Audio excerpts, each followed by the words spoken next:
ድብና አድርጎ ከወሰደኝ እንቅልፍ የቀሰቀሰኝ አባ መዓዛ ነበር። እየተደናበርኩ ተነሳሁ። ጫማዬን ብቻ እንጂ ልብሴን አላወለኩም ነበርና ቀልጠፍ ብዬ ፊቴን እያሻሸው ተነሳውና ጫማዬን አደረኩ። የምንይዘውን ይዘን ከቤት ተከታትለን እንደወጣን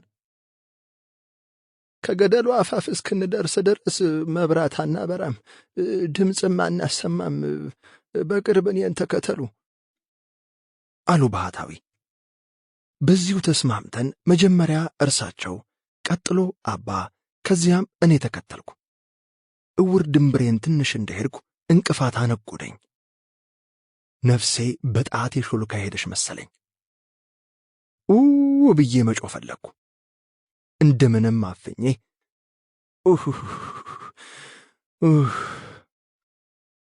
አልኩ። እነሱ ግን ኢንፍራሪድ የተገጠመላቸው ይመስል ቀጥ ብለው ሲሄዱ እኔ እየተደናበርኩ እንዳይደረስ የለም ከገደሉ አፋፍ ደረስን። አሁን ባትሪ ማብራት ትችላላችሁ አሉ ባህታዊ። ከራሴ ላይ ያሰርኩትን ባትሪ አበራሁ። እነርሱም እንዲሁ። እውነትም ገደሉ እንደ ቀኑ አላስፈራኝም። ጫማችንን አውልቀን ወደ ዋሻው ውስጥ ባህታዊውን ተከትለን ተጎንብሰን ተራመድን።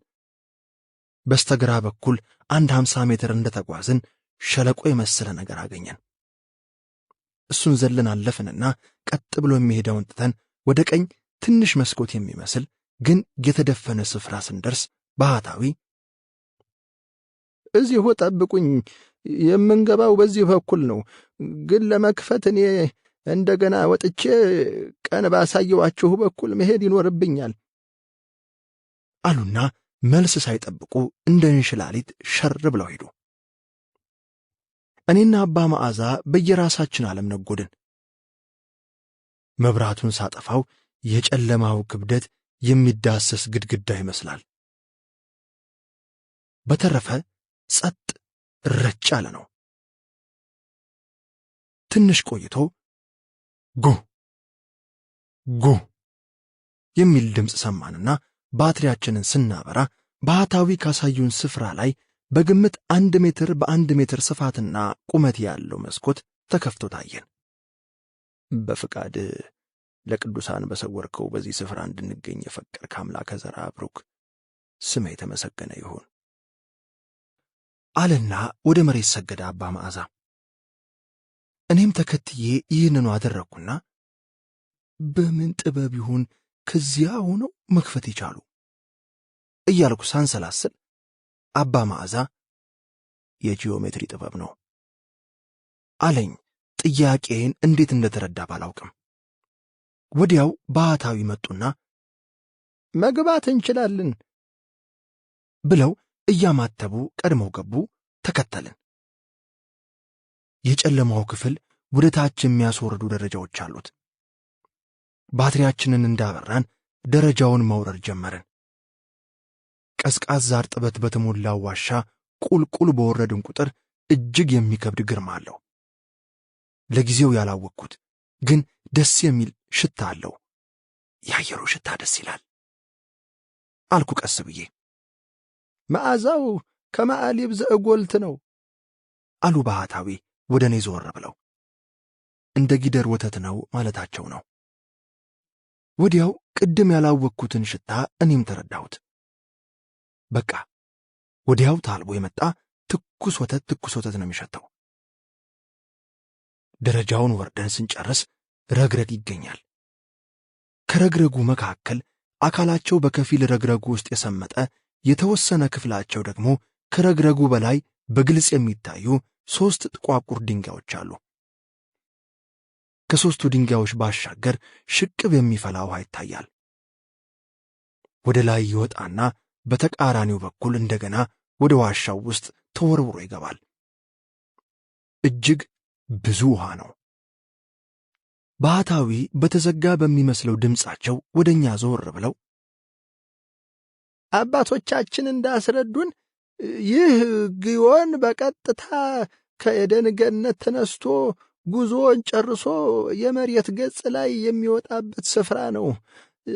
አንዳንድ አባቶች ከዚህ ከመውጣቱ በፊት ምድርን 7 ጊዜ ይዞራል ይላሉ። ከገነት ተነስቶ እንዴት ወደ ምድር ይመጣል የሚለው መለኮታዊ ጉዞ ስለሆነ ማንም አያውቅም። ያም ሆነ ይህ ለዘመናት በሚስጥር ሲጠበቅ የኖረው ይህ ዋሻ ጊዮን ከሰማይ ዝቅ ከምድር ከፍ ብላ በስተ ምስራቅ ከምትገኘው ከኤደን ገነት ተነስቶ መለኮታዊ ጉዞውን ጨርሶ እንደገና አባይ ተብሎ ኢትዮጵያን ለመክበብ ጉዞ የሚጀምርበት ስፍራ ነው አሉ። ታዲያ በላይ በኩል ያሉት የአባይ መነሻ የሚባሉት 2 ምንጮች ምንድን ናቸው? አልኩ። አየህ፣ በቀጥታ ከገነት እንደመጣ ወደ ወንዝነት ከመቀየሩ በፊት በዚህ ስፍራ መብረድ ነበረበት። እዚህ ውስጥ የምታየው ውሃ ፍጹምነት አለው። ፍጹም ኃይል፣ ፍጹም ፈውስ፣ ፍጹም በረከት። ከላይ ከምንጮቹ የሚወጣው መለኮታዊ ኃይሉን ለምድራዊ ፍጥረታት እንደ ግንዛቤያቸውና አቅማቸው እንደሚመች ሆኖ ለጊዜው ተስተካክሎ ነው። እናም በጣም ጥቂቱ በምንጮቹ በኩል የሚወጣ ሲሆን አብዛኛው ግን ዘመኑ እስኪደርስ አሁን ከምናየው ጀርባ በትልቅና ጥልቅ ዓለም እግዚአብሔር ባወቀ ለጊዜው በዛ ይኖራል አሉ። ለጊዜው ማለት እንዴት ነው? አልኩ እየተገረምኩ።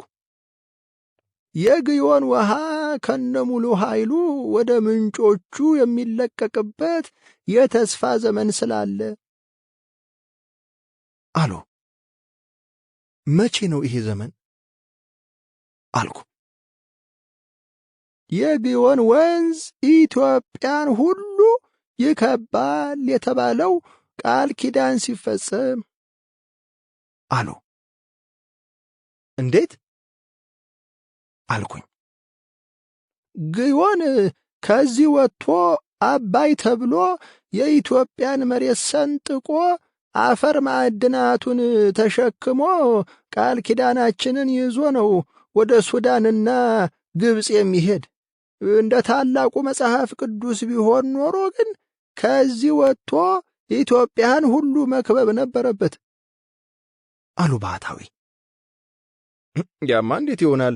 የመሬት አቀማመጡ አይመች አልኩ።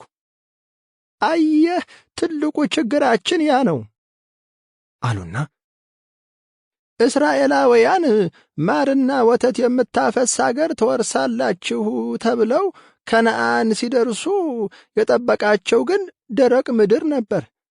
ነገር ግን አሉ እግዚአብሔር አይዋሽም፣ ማርና ወተት ምድሪቱ ካላፈሰሰች የእኛ ስንፍና እንጂ የእርሱ ብለት አይደለም ብለው አመኑ። እናም ከናጌብ በረሃ እስከ ጃፋ ከሰማርያ እስከ ይሁዳ ምድር በደረቅ መሬት ላይ ማርና ወተት ፈለቀ አሉና ትክዝ ብለው ኢትዮጵያን ሁሉ ይከባል የተባለው ግዮን ግን መክበብ ሳይሆን አቋርጦ አፈርና ጥሪት አሟጦ የሚሄድ ሆነ። እግዚአብሔር ዋሸ? ታላቁ መጽሐፍ አበለ? የለም የለም። እኛ በተስፋው ቃል አለማመናችን ነው።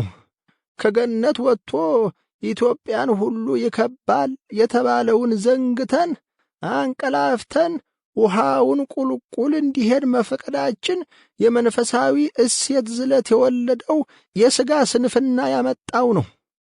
የቃል ኪዳናችንን ምስጢር አለመረዳታችንና አለማመናችን ነው አሉ ባህታዊ በድቅድቁ የጨለማ ምስጢራዊ ዋሻ ደረጃ ላይ እንደቆሙ። ድምፃቸው በጉልህ ባይሰማም መንፈሳቸው ግን ልብ ድረስ ዘልቆ እንዲገባ ያደርጋል። ኢትዮጵያ ሕመሟንም መድኃኒቷንም ድህነቷንም ብልጽግናዋንም ጉስቁልናዋንም ውበቷንም በጉያዋ የያዘች ምስጢር ሀገር ነች። እንዴት ነው መድኃኒት ይዘህ መታመም? እንደምን ያለ ነው የብልጽግና ቁልፍ እያለህ ደሃ መሆን! ኃይል ታቅፎ ደካማ መሆን! እንደምን ያለ ይሆን ውብ የሚያደርግ ብርሃን ይዘን በጨለማ መኖር! ጸጋ ይዘህ መጎሳቆል! እንደምን ያለ ይሆን በደምና በሥጋ ተሳስረህ ቃል ኪዳን መጠበቅ ሲገባ እርስ በርስ መባላት! አሉና እና የአባይ ውሃ በእማርያዊ ፍቺው ከወሰድነው ኢትዮጵያን አይከብም። በፍካርያዊ ፍቺ ግን የአባይ ውሃ ኃይል፣ ፈውስና በረከት ነው። ልብ በል፣ የአባይ ግድብ ሲያልቅ ኃይል ያመነጫል። ይህ ኃይል ኢትዮጵያን ሁሉ ይከባል። ከራስ ካሳር እስከ ሞያሌ፣ ከካራ ማራ እስከ አሶሳ ድረስ ኢትዮጵያን በብርሃን ይከባል። በዚያ ፋብሪካዎች ያሽካኩበታል፣ ባቡሮች ይወነጨፉበታል፣ መንደሮችና ከተሞች ይደምቁበታል። እናም በተራራማ ሀገራቸው በየሸንተረሩ እየተንደረደሩ የሚፈሱትን ወንዞቻቸውን የጨለማ ብርሃን፣ የድካም ጉልበት፣ የርኩስ መንፈስ መቀደሻ፣ የሕሙማን መፈወሻ፣ የጥም መቁረጫ፣ ከኀጢአት መንጽያ ጸጋቸው ይሆን ዘንድ ፈጣሪ በታላቁ መጽሐፍ ቅዱስ የተጻፈ ቃል ኪዳን ሰጥቶናል። ኢትዮጵያውያን ለዚህ ቃል ኪዳን ፍካርያዊው ፍቺ ይተጉ ዘንድ ይገባቸዋል አሉ። የመጽሐፍ ቅዱሱ ግዮን ኢትዮጵያን ሁሉ ይከባል የተባለውና ከአባይ ጋር ያለው እጅና ጓንትነት ለመጀመሪያ ጊዜ በመጠኑ ግልጽ ሆነልኝ። የባህታዊ ነገሩን በዚህ ደረጃ መረዳታቸው ለምን በዚህ ጨለማ ዋሻ የተስፋ ቃል ኪዳን ለመጠበቅ ሲሉ ከወንድሞቻቸውና ከአባቶቻቸው ጋር እንደመነኑ አሳማኝ ሆኖ ታየኝ። ከዚህ በላይ የሚጠበቅና የሚናፈቅ ቃል ኪዳን ይኖራል? አባ መዓዛ ቅዱሳን ቀበል አድርጎ ኢትዮጵያውያን ስለ ቃል ኪዳናቸው ሲቃትቱ አልኖሩም ማለት አይቻልም። በ1950ዎቹ በቀዳማዊ ኃይለ ሥላሴ ጥያቄ በአባይ ሸለቆ ጥናት ያደረገው የአሜሪካው የቅየሳ ድርጅት ከአባይ ወንዝ አቅራቢያ በ100 ኪሎ ሜትር የሚለካ ርዝመት ያለው ፈረስ ጋልቦ የማይዘለው የተቆፈረ ቦይ በአየር ፎቶግራፍ ማንሳታቸውን በአድናቆት መዝግበዋል። ዘመኑ ያልታወቀለት አንድ ትውልድ አባይን ከዋናው ጉዞ አስቀይሶ ለመውሰድ መሞከሩን ይህ ትውልድ ልብ ሊለው ይገባል። በ14ኛው ክፍለ ዘመን የነገሱት አጤ ዳዊት አባይን ለመገደብ ሲነሱ ግብፃውያን በብዙ አማላጅና ተማጽኖ ጉዳዩ እንዲቀር አድርገዋል። ግብጾች ግን አሁን በገጸ በረከት መማጸኑን ትተው በጦር ኃይል ያስፈራሩን፣ በተንኮልና በመሰሪነት ያንገላቱን ይዘዋል። ሞት በእንቅልፍ ይሰልላል እንደተባለ ሰልለውን ሰላላ ናቸው ብለው በእንቅልፋችን ናቁን አለና ልብ በል፣ ምዕራባውያን ግብጾች፣ ሱዳኖችና ዓለም ሁሉ በግድቡ መገንባት የሚንጫጫው ውሃው ይቀራል ብለው አይደለም። ለኃይል ማመንጫ የተሠራ ግድብ ውሃ ዘግቶ እንደማይዝ ያውቁታል። የግድቡ ትርፍ ያለው ኃይል ከማመንጨቱ ላይ እንደሆነ፣ ኃይል ለማመንጨት ደግሞ ውሃው መፍሰሱ ግድ እንደሆነ አተውት አይምሰልህ አለ። ታዲያ ምንድን ነው አልኩ። ግዮን ኢትዮጵያን ሁሉ ይከባል የሚለው ፍካሪያዊ ትርጉም ቀድሞ ስለገባቸው ነው። ይቺ ተራራማ ሀገር በኃይል ከተከበበች ካላት የነጻነት ታሪክ ጋር ተዳምሮ ይቺ ባቄላ ካደረች አትቆረጠምም የሚለው ብሂል ስለሚታያቸው ነው። የአባይ ግድብ የተጋረደብንን የብልጽግና አይነ ጥላ የሚገፍልን፣ እላያችን ላይ የሰፈረውን የድንቁርና መንፈስ የሚያስለቅቅልን ጸበል መሆኑን ስለሚያውቁ ነው። የኢትዮጵያ ማኅፀን ያፈለቀው ቃል ኪዳናችን ጽድቃችንና የትንሣኤያችን ምልክት እንደሆነ ስለገባቸው ነው። የአባይ ግድብ ግዙፍ የኤሌክትሪክ ኃይል ማመንጨቱ፣ ሰው ሰራሽ ሐይቁ አሳ ማርቢያ መሆኑ፣ ውበቱና ድምቀቱ ከተማ የሚያስመሰርት መሆኑ ብቻ አይደለም። ይልቁንም በራስ የመተማመን በራስ አቋም የመቆም ተምሳሌት ነው። ባህታዊ እንዳሉህ የታላቁ መጽሐፍ ቃል ኪዳን ፍጻሜ ለመድረሱ ምልክት ነው። አባይ ኃይል ነው፣ ውስጣዊ ኃይል። አባይ መንፈስ ነው፣ መለኮታዊ መንፈስ። አባይ ዜማ ነው፣ የሚያሸልል የሚያስፎክር። አባይ ቅኔ ነው፣ አእምሮን የሚያጎለምስ። አባይ የጊዮን በኩር የገነት ጸጋ ነው። ለዚህ ነው ዓለም ሁሉ በአንድ ተሰልፎ ሀገራችንን ብቻዋን እንደ ክርስቶስ በየመድረኩ አቁመው ለመስቀል የሚጣደፉት። በዲፕሎማሲና እርዳታ ሽፋን ተርቦ እንደሚያገሳ የዱር አንበሳ ዙሪያችንን እየዞሩ የሚያስፈራሩን። ዓለም ከነጭ እስከ ጥቁር፣ ከሀብታም እስከ ድሃ፣ ከሩቅም ከቅርብም አብሮ ቢነሳብን ይሆን ዘንድ ግድ ነው። ለእኛ ከእኛ ውጪ ማንም ያለመኖሩ ትምህርት ነበር። ከአረብ እስከ ፈረንጅ ቢጮህብንም እንደ አፋር ግመል ቀጥ ብለን ፈጣሪ ወደ ገባልን ቃል ኪዳናችን መጓዝ ይገባናል። በተስፋ ምድራቸው ጉዞና ልማት እስራኤላውያን ብቻቸውን እንደቆሙ ሁሉ እስራኤል ዘነፍስ የምንባል እኛ ከነርሱ ልንማር ይገባናል አለ ንግግሩ እየጋለ። እስኪ ተመልከት የአባይን ግድብ። የአባይ ወንዝ ድሮም ነበር። የጉባ መልክዓ ምድር ጥንትም ነበር። አሁን የፈጠርነው የቃል ኪዳናችን ግድብ ድሮ ልንፈጥረው የሚገባ በሕልም ዓለም ኢትዮጵያ የነበረ የገዘፈ ጸጋዋ ነው። አዲስ ነገር የለም። አዲሱ ነገር በከፊል ከእንቅልፋችን መንቃታችን ነው።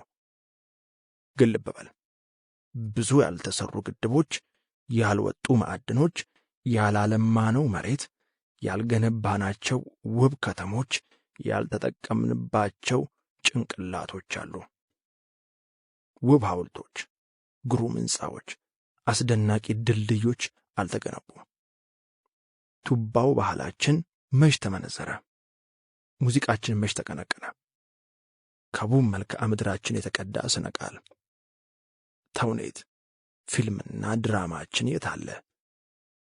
እንስሳት አዕዋፋቱን መች ደመቅንባቸው? የገረአልታ ተራሮችን መች ተጠበብንባቸው? የሰሜን ጃና ሞራ መልክዓ ምድርን መች ናኘንበት? ስምጥ ሸለቆን፣ ኦሞን፣ የዋግ ሸንተረሮችን መች ትንግርታዊ የጉዞ መስመር አደረግናቸው አለ። በንግግሩ ባህታዊ ሐሴት ሲያደርጉ፣ እኔ ግን ፈዝዣ ያው ነበር። በመካከላችን ለሴኮንዶች ጸጥታ ሰፈነ እና አሉ ባህታዊ ድንገት ሰፍኖ የነበረውን ጸጥታ ሰብረው። እና ቅድም ያልኩህን ልድገምልህና ግድቡ ሲያልቅ ስነ ልቦናችን ከፍ ሲል መንፈሳዊ ሳቢያችን ሲመለስ ውሃው የኛ መሆኑ ሲታወቅ ኃይሉ እንዲበርድ የተደረገው ጊዮን እስከ ሙሉ መለኮታዊ ክብሩ ወደ አባይ ምንጮች ይለቀቃል አሉ ባህታዊ። ይህንን ሲሉ የሆነ በራስ መተማመን ተሰማኝና ምነው ማልሞት በሆነ አልኩኝ በለሆሳስ። እምነት ተስፋ የምናደርገውን ነገር የሚያስረግጥ ነው። እንደገና የመነሳታችንና እርግጠኝነት በእምነታችን ውስጥ አለ ብሎ ሊቀጥል ሲል አባ መዓዛ ቀበል አደረኩና እኔ ይሄ የኢትዮጵያ ትንሣኤ ህዳሴ የሚባል ነገር አይገባኝም አልኩት። በጥብቅ ምስጢር ታትሞ በሚኖር እጅግ ግርማው በሚከብድ ዋሻ ውስጥ ሳይሆን የትምህርት ቤት ክፍል ውስጥ እንደገባ ሞልቃቃ ተማሪ አካባቢን ረስቼ ፈገግ አለና በዘመነ አክሱም ድንጋይ አቅልጠን ቅርጽ አስይዘን ወደ ላይ ብዙ ፎቆች ያሉትን ሕንፃ መስራት እንደምንችል ከብዙ ሺህ ዓመታት በፊት ለዓለም ያበረከትን ነበርን። ከብዙ ዓመታት በኋላ ላሊበላን ስናንጽ አለቱና ቋጥኙን ፈልፍለንና ጠርበን ዲዛይኑን በአእምሮአችን ጨርሰን ከታች ወደ ላይ ሳይሆን ከላይ ወደ ታችም ጨርሶ የመጀመርንም ስልትና ጥበብን አበርክተናል። ድንጋይ በድንጋይ ላይ በታላቅ በልሃት ደርድረን አጥር ቅጥር ገንብተን በሐረር ጀጎል ከተማን ከጥላት መከለል ችለናል።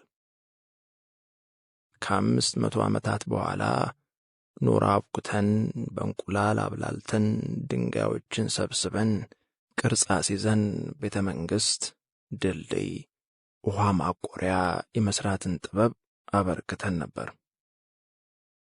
ከዚያ በኋላ ጭቃ አብኩተን ሳር አጭደን ጎጆ ቤት ወደ መቀለስ ወደማይመጥነን ሕይወት ተፈጠፈጥን እንጂ የእህል ዘር አላማጅ የብዙ እንዝርት አብቃይ ሀገር ባዶ አቁማዳ ይዘን ለልመና ወደ አደባባይ ወጣን። በዚህ ሁሉ የዘመናት ጉዞ ወደ ላይ ሳይሆን ወደ ታች፣ ወደ መበልጸግ ሳይሆን ወደ መኮሰስ ተጓዘን። ልብ በል፣ የአክሱምን ሐውልት ድንጋይ ጠርበን የሠራነው አይደለም። እውነታው ድንጋይ አቅልጠን የሠራነው ጥበብ ነው። እናም በኋላ የመጣው የላሊበላ ኪነ ሕንፃ በራሱ እጹብ ድንቅ ቢሆንም የአክሱምን ሐውልት የሠራንበትን ጥበብ አልበለጠም። ከዚያ በኋላ የመጣው የፋሲል ቤተ መንግሥት ጥበብ ከላሊበላ አልተወዳደረም። ከዚያ ወዲህም በኮረጅነው ጥበብም ቢሆን እንደ ቀድሞ አልሆነም። ይህ ሁሉ የሚያመለክተው ከፊት ወደ ኋላ ከላይ ወደ ታች መጓዛችንን ነው። ግን ይህን ጉዞ በጥልቀት ካየነው ውኃ መርገምም ትንሣኤ በረከትንም ተቀብሎ እንደሚያስተላልፍ ያውቁ ነበር። በብዙዎቹ የኢትዮጵያ አድባራትና ገዳማት የሚገኙ የጸበል ቦታዎች የሚነበብላቸውን የጸሎት መጻሕፍት ስመ አምላክና ስመ ቅዱሳን በጎ የመድህን ቃላት ተቀብሎ በሕሙማን ላይ ፈውስና ድኅነት ማሳደሩ የውሃን መንፈሳዊ ምስጢርነት ያሳያል። ኢትዮጵያውያን ሊቃውንት ርኩስ መንፈስን፣ የአካል ደዌን በተቀደሰ ውሃ ሲፈውሱ ኖረዋል። መስኖ ጠልፈው ዝናብ ጠብቀው በውሃ እያመረቱ ኢትዮጵያውያን አርሶ አደሮች ቀዳሚ የሰብል አምራች ሊሆኑ ችለዋል አለ። ትንሽ ቆይቶ ከመቀመጫው ተነሳና ቤቱ ውስጥ በቀስታ እየተራመደ ወንድሜ ነቢል እንዳለው ውሃ ተቃርኖ የሚመስሉ ጠባያት እንዳሉት ሁሉ ኢትዮጵያም ብዙ ተቃርኖዎች ታቅፋ የምትኖር አገር ናት። ውሃ ሕይወት ሆኖ ያሳደገውን ሰብል በረዶ ሆኖ መቅሰፍት ሆኖ ያጠፈዋል። እርሷም እንደ ውሃ በተቃርኖ የተሞላች ናት። ደግ ስትሆን ክፋት፣ ጥንታዊ ስትሆን ጀማሪ፣ ስልጣኔ ፋና ወጊ ስትሆን ኋላ ቀር፣ ባለጸጋ ስትሆን ድሃ፣ ውብ ስትሆን ጎስቋላ፣ ለብዙዎች መሆን ስትችል ለልጆቿ ያልሆነች፣ ሰፊ ሆና የጠበበችን ውሃ ናት ኢትዮጵያ። ኢትዮጵያ ውሃ ላይ ተኝታ ድርቅ የሚያሰቃያት የውሃ ማማ ሆና ኃይል የሚያጥራት ናት። ተበተነች ስትባል አንድ የምትሆን፣ ደከመች ስትባል የምትበረታ፣ ብቻዋን ቀረች ስትባል ከብዙዎች መካከል የምትገኝ ናት ኢትዮጵያ። ውሃስ ፈሳሽ ሲሆን የሚጠጥር፣ ጠጣር ሲሆን ተን የሚሆን እንደምንድን ነው አለ። ነቢል ቀደም ሲል ያስረዳኝን የውሃ የተቃርኖ ጠባያት አባ መዓዛ ቅዱሳን ከኢትዮጵያ የተቃርኖ ግብር ጋር አሰናስሎ ሲያቀርበው ስሰማ ምስጢራዊ ውሃ፣ ምስጢራዊቷ ኢትዮጵያ አልኩኝ መለወሳስ። በመካከላችን ለረጅም ጊዜ ዝምታ ሰፍኖ ቆየ።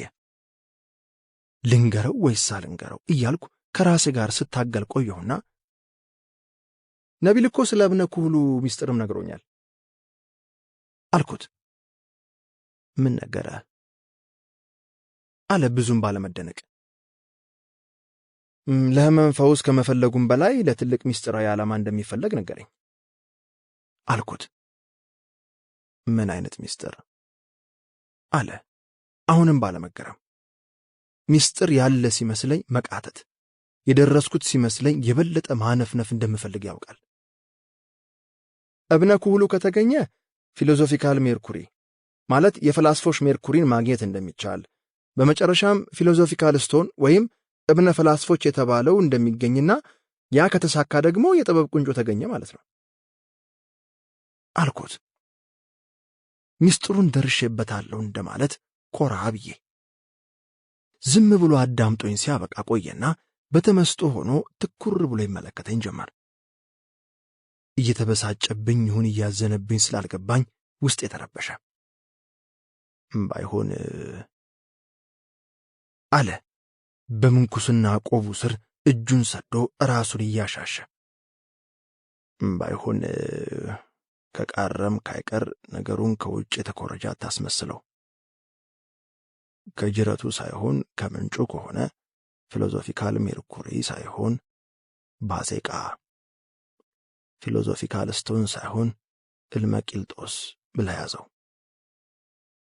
አለና ተጨማሪ ውይይት አለመፈለጉን ለማሳየት መጽሐፍ አውጥቶ